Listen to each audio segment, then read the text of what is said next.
The breathing tube made it impossible to speak. Probably a mercy. Because when my dad patted my hand and told me to be a good sister, 3 hours after surgery, I might have said things that couldn't be taken back. My mom smoothed her coat. Tyler's team made playoffs. You understand? I blinked once. I understood for 23 years. What they didn't know was by the time that game ended, I was already making calls they would never recover from. Before we continue, please subscribe to the channel and let us know in the comments where you are listening from. My name is Skyler. I am 23 years old. I have been sick in my entire life. Not dramatic. Not visible from outside. Just quietly, consistently, invisibly second. My brother Tyler is 17. Football star. The kind of son parents describe first when someone asks about their children. I figured it out at 15. Wisdom teeth surgery. My parents were supposed to pick me up after. They forgot. Tyler had practice. I sat in recovery 3 hours until a nurse called a taxi. I didn't cry. I just adjusted. That's what I always did. Adjusted. Made myself smaller. Asked for less. Convinced myself this was just how families worked. I had a good job. Veterinary surgical assistant at a clinic I loved. A boss, Dr. Patricia, who treated me like I mattered. I had built a life entirely on my own. The only thing missing was a family that noticed. My appendix ruptured during my shift at the clinic. I drove myself to the ER. Called my parents from the waiting room. They came. Signed consent forms before I was wheeled into surgery. Then left for the game. That was the last I saw of them for 3 days. No visits. No calls. Just texts updating me on Tyler's team advancing. Score updates. Stadium photos. Celebration emojis. On day 2, Nurse Maria found me crying silently. Tears pooling in my ears because I couldn't move to wipe them. She checked my monitors. Then paused. Where's your family, honey? I pointed to my throat. Mimed writing. She brought me a whiteboard. Brothers game, I wrote. Her face went through several expressions before settling on professionally neutral. Is anyone coming back? I shrugged. Depends on if they win.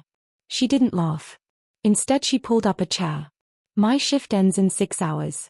I'll stay with you until then. You don't have to, I wrote. I'm used to it. Maria looked at me steadily. That, she said quietly, is exactly why I have to.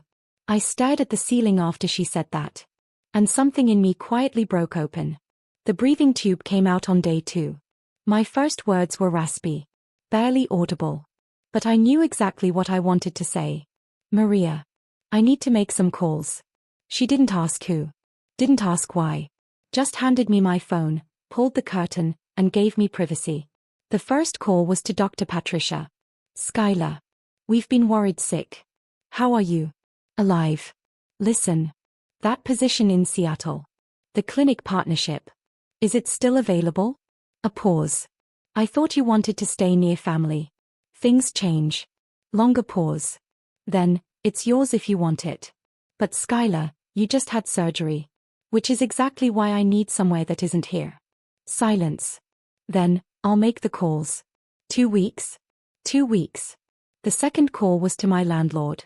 Month-to-month lease. Easily broken. The third was to a moving company. Pack everything while I recovered. The fourth was to my bank. New accounts. My parents had access to my old ones.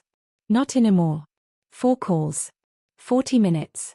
Lying in a hospital bed with an 4 in my arm. I had done harder things alone. Maria came back after. You okay? Better than I've been in years. They showed up on day 3. Hospital gift shop flowers. The cheap kind with cellophane still crackling. Tyler wasn't with them. Mom sat on the visitor chair like she might catch something. Dad stood near the door with his hands in his pockets. How are you feeling? Like I had emergency surgery alone, I said. Dad frowned. We weren't gone that long. Tyler's team won. They're going to state. I pressed the button to raise my bed. I needed to look them in the eye for this. Mom. How many messages did you send me this week? 0.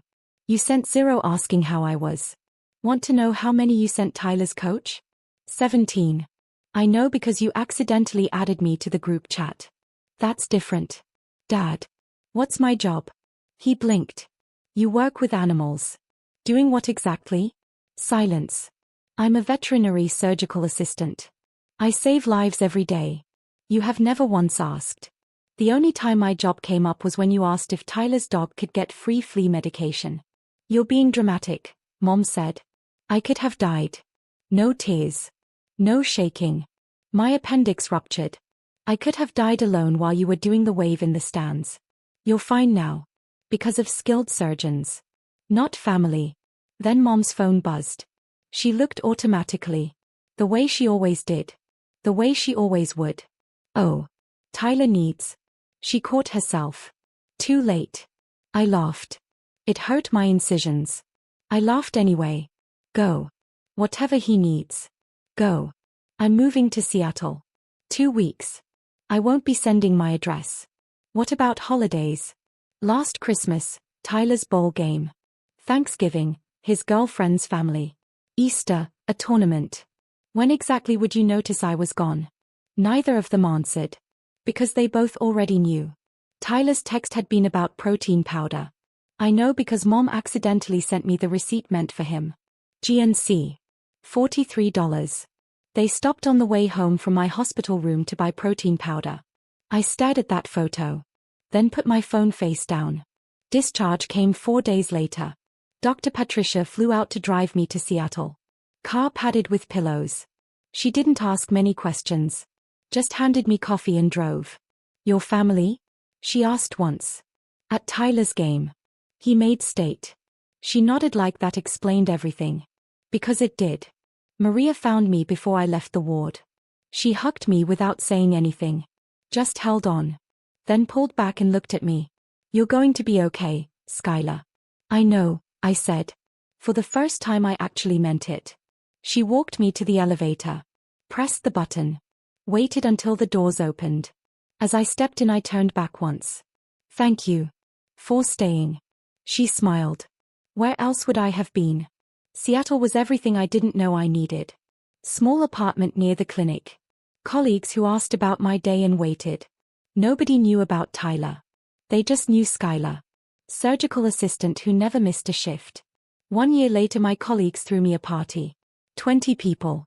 Cake. Nobody left for anyone else's game. Janet looked confused when I thanked them. Where else would we be? You matter to us. I cried. Happy tears. For once. 3 months later my mom gave a news interview. Tyler's scholarship. Reporter asked about other children. Mom smiled. We're just blessed with Tyler. For once she told the truth. My appendix ruptured. I nearly died alone while my parents cheered. In that bed I understood. I wasn't abandoning my family. I was accepting they had abandoned me long ago. I was the first one honest enough to say it. Once I said it I stopped waiting. Stopped shrinking. Stopped being second. If you have ever been the one who adjusts, who asks for less, hear me. It is not how families work. It is how you were taught to disappear. You deserve people who show up. Not just to sign the forms. But to stay.